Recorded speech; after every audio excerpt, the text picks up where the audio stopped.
Pangeran Diponegoro. Meski jiwa dan ragamu telah tiada, semangat juangmu masih tersisa.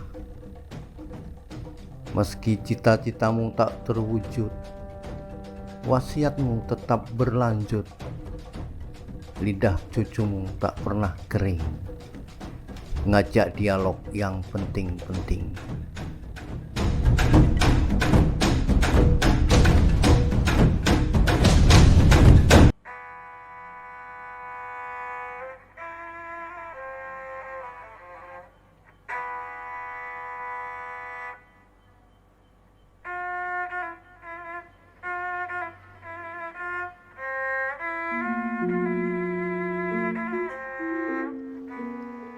Sejak semula Indonesia menganut sistem demokrasi konstitusional. Artinya, sistem demokrasi dan nomokrasi dipraktikkan sekaligus. Kalau keduanya saling melengkapi, maka akan tercipta negara hukum yang demokratis. Kalau keduanya berjalan timpang, apa yang akan muncul? Berikut ini adalah wawancara imajiner Behi Pakubumi dengan sang pangeran.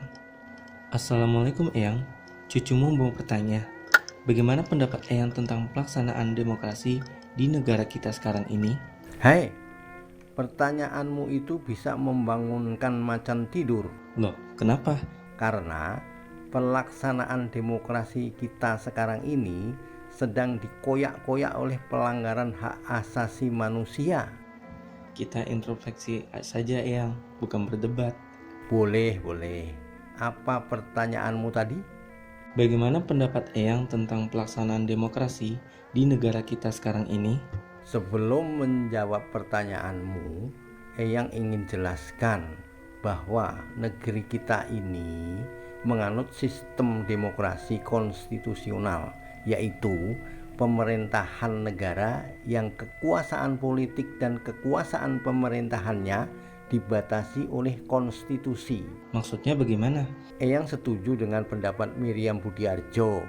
Dia berpandangan demokrasi konstitusional itu ialah gagasan bahwa pemerintahan yang demokratis adalah pemerintahan yang terbatas kekuasaannya. Pemerintahan negara tidak dibenarkan bertindak sewenang-wenang terhadap warga negaranya. Intinya, kekuasaan itu harus dibatasi. Betul. Ini sejalan dengan tujuan dibentuknya konstitusi atau undang-undang dasar, yakni upaya melakukan pembatasan kekuasaan agar kita tidak khawatir terjadi kesewenang-wenangan penguasa. Apakah kekhawatiran itu harus ada? Harus selalu ada, dan itu bisa dimaklumi. Karena kalau kekuasaan itu tanpa pembatasan akan cenderung diselewengkan atau disalahgunakan. Makanya para pendiri bangsa ini sepakat memposisikan MPR sebagai pemegang kedaulatan rakyat sepenuhnya dan sekaligus sebagai lembaga negara tertinggi. Jadi Undang-Undang Dasar 45 itu tidak salah kan? Memang tidak salah. Secara jelas dalam pembukaan UUD disebutkan kedaulatan di tangan rakyat dan dilaksanakan menurut Undang-Undang Dasar.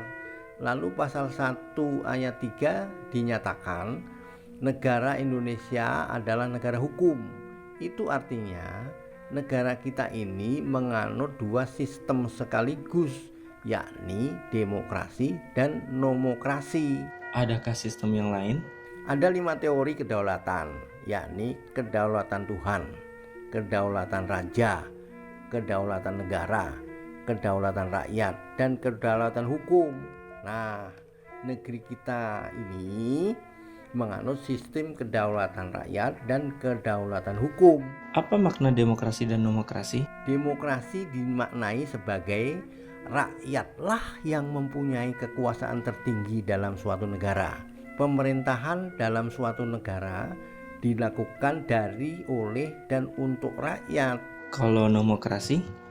Makna nomokrasi adalah kekuasaan tertinggi dalam suatu negara bersumber dari hukum. Hukum dilihat secara formal, yaitu dari sisi bentuknya sebagai produk yang mengikat segenap warga negara. Jadi, hukum bisa ditentukan oleh penguasa untuk kepentingan kekuasaannya dan belum tentu sesuai dengan perasaan keadilan rakyat. Nah, jangan-jangan ini adalah sumber ketidakadilan itu? Bisa jadi, tetapi jangan sampai terjadi.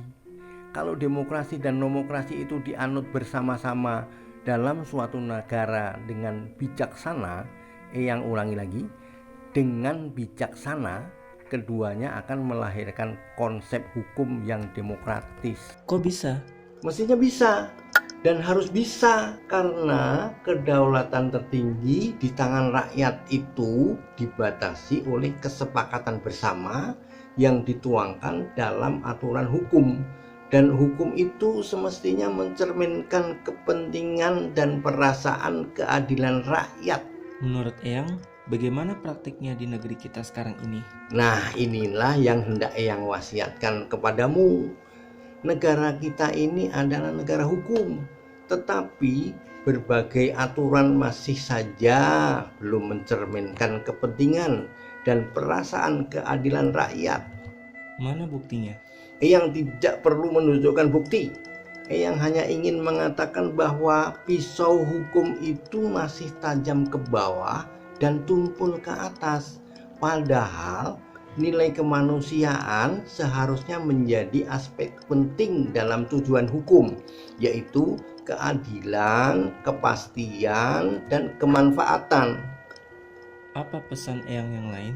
Kamu harus ingat bahwa sistem demokrasi yang bersandar pada kebebasan dan suara mayoritas dapat menggelincirkan penguasa pada ketiranian atau bahkan anarkis. Keadaan ini justru merugikan prinsip kemanusiaan yang hendak ditegakkan. Sementara di sisi lain, hukum juga bisa dijadikan alat legitimasi kekuasaan. Pada titik ini ada potensi penyelewengan hukum. Oleh penguasa, hukum digunakan sebagai alat pembenar sehingga melahirkan otoritarianisme. Apakah otoritarianisme itu sekarang ini sudah dipraktikkan? Sudah dipraktikkan atau belum, itu perlu kejujuran untuk menjawabnya. Yang jelas, Eyang telah mencium aroma otoritarianisme itu. Wassalam.